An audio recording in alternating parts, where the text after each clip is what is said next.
Welcome to the Bespoke Traveler podcast, a space where curious explorers can listen to immersive tales connecting nature, culture, and identity. Come journey with us as we question ideas of home, deepen relationships with place, trouble notions of border, and challenge our perceptions of memory. In this episode of Bespoke Traveler, we stop exhausting ourselves with FOMO and bucket lists. Taking the slow road. My fingertips tingled with excitement as they unfolded the paper map. Toes tapped impatiently inside my walking shoes. I had a checklist of every church, cathedral, and basilica to visit in my head. It was my first trip as an adult, and I was ready to tackle France's second largest city, Marseille. Like a wannabe athlete before the big race, I stepped off the bus and stretched, performing some light calisthenics before deciding what landmark to tackle first. Buses and cars whizzed past. 1,000 crowds seemed to want to occupy the narrow sidewalks. Still, I was eager to dive in. I perused my carefully numbered monuments once more, like an auditor reviewing excess inventory, adjusted my pack, and took a quick swig from my water bottle. I was on mission critical to conquer Marseille, and there was no time to waste. I huffed my way to the old port, where fishing boats and svelte yachts crammed together like sardines in a tin can. Check. Boaters shouted orders, vendors plied their fresh catch, seagulls swooped down on heads, but I couldn't stop. I was too busy searching for the ferry to Chateau d'If. I swung on board just as the driver pulled from the gangway. The ship was packed with tourists, avidly snapping pictures of the choppy sea and jutting rocks. I had time for neither, as I was anxious to arrive at the fortress. Once decamped, I flew up the ramparts, jogged around the roof, peeped into one of the former prison cells, and ran to catch the returning vessel. Check. Next, on to the Cathedral de la Major, a striped marble behemoth topped with several domes, which I reached covered in a flop sweat. Check. On to the Notre Dame de la Garde, where I wheezed my way to the top of the hill in order to click a photo. Check. Then racing to the bus stop down the incline in order to catch a ride to Saint Victor's Abbey. I thrummed upon my armrest in an agony to reach the monastery. The day's heat and noise had addled my nerves. I'd skipped lunch in order to have more time, and there were still 3 other places to visit. I checked my watch, trying to convince myself I could match the frenetic pace of the seaport and emerge a winner. But I was panicking. This trip would be wasted if I couldn't also chase down the park, the Palais, and the Museum of Beaux-Arts. The interior of the impassive 10th century abbey was cool and quiet.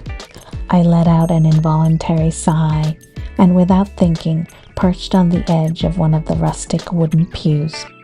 My head ached, my feet throbbed. I mentally recapped my schedule with distaste. I no longer wanted to pursue the list. What had I experienced so far? I scrolled through the catalog of snapshots I'd captured. I couldn't recount a single story or a personal reason why I'd toured any of the places. I didn't know their significance to Marseille or what they meant to me. I paused, wondering, why had I wanted to see every possible nook of this metropolis if I wasn't even enjoying any of it? Instead, I stared at the Gothic altar with its weighty stone decor and felt a sense of calm. I touched the cold, ancient walls and felt their strength flow through me. Even the austere iron candelabra exuded tranquility. I wandered down some steps into a cavern of sarcophagi and arched resting niche. I marveled at the carved tablets and broken pedestals lying about. The panoply of intricate bas-relief was breathtaking. I felt as if I was in a living museum. How many over the centuries had made their final journey here, touched the same quarry slabs filled with hope and yearning. Intriguing crests above alcoves and barely decipherable decorations caught my attention. Who were these monks of the Middle Ages, and what were their roles in the city? I clambered back up to the central nave and noticed a cassocked man distributing pamphlets along one of the chapels. Overpowered by curiosity, I approached him. "Excuse me, I'm sorry to disturb you, but could you tell me anything about this abbey? Who is Saint Victor? Why is it named after him? And who are the people buried downstairs?"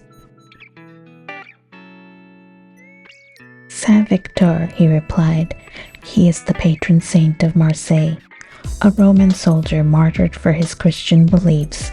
His are the relics buried below in that ornate 7-layered coffin you must have noticed. Many pilgrims desired to be laid to rest near him in the 3rd and 4th centuries." "So those others are all travelers?" "Some. But before becoming a church, this was originally a quarry which harbored a burial ground. The other elaborate memorials are for the powerful abbots who ruled this region from the 11th to the 15th century." "Wow, from the size of those caskets, I guess they were very wealthy." My interviewee grinned. "Very," he agreed. "They were ambassadors for the Pope to the Holy Roman Emperor, expert agriculturists and vintners of their many properties, and oversaw the ecclesiastical administration of Mediterranean Christianity." "Wow." I sunk down onto the bench next to him. I glanced around once more at the staunch pillars, pockmarked capitals, and cracked frescoes. It looked so austere for such grandeur. "Yes, the basilica hides much of its colorful history," he conceded. "In fact, during the 12th century, it was even famous for its musical innovation and overflowing library of illuminated manuscripts." "Wow," I repeated, awed by the litany. "What a lot of changes this place has seen. Thank you for telling me so much about its background." "Take your time," he said as he left. "Enjoy getting to know our legendary abbey." I never forgot his advice. I had set out to devour Marseille, but failed to unravel its spirit. Travel wasn't about the conquests, but the memories. In the gloomy solitude of this time-worn church, I stopped cataloging my way through a destination and savored the moment given to me. I sauntered around again, taking in the 5th century altars, the Romanesque ceiling, the curlicued cherub heads. Each detail unlocked a piece of the puzzle my guide had relayed. Centuries of upheaval, echoes of sacred hymns, enduring faith. I experienced it all inside that crenellated bastion. I travel now to discover these types of stories, to unfurl the threads connecting modern destinations to their intersectional pasts.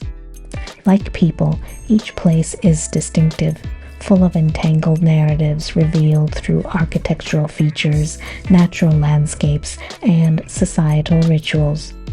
Whether at the beach or in contemplation of an archaeological artifact, I focus on one significant aspect of the trip that allows me to relish the location with all my senses and teaches me a truth. I may miss many must-see locations and not cover the latest must-do diversions, but I always find a location's inner qualities and leave with unforgettable memories. Thank you for listening. Taking the Slow Road was written and narrated by Atri Gupta. For more details, head to the website at bespoketraveler.com.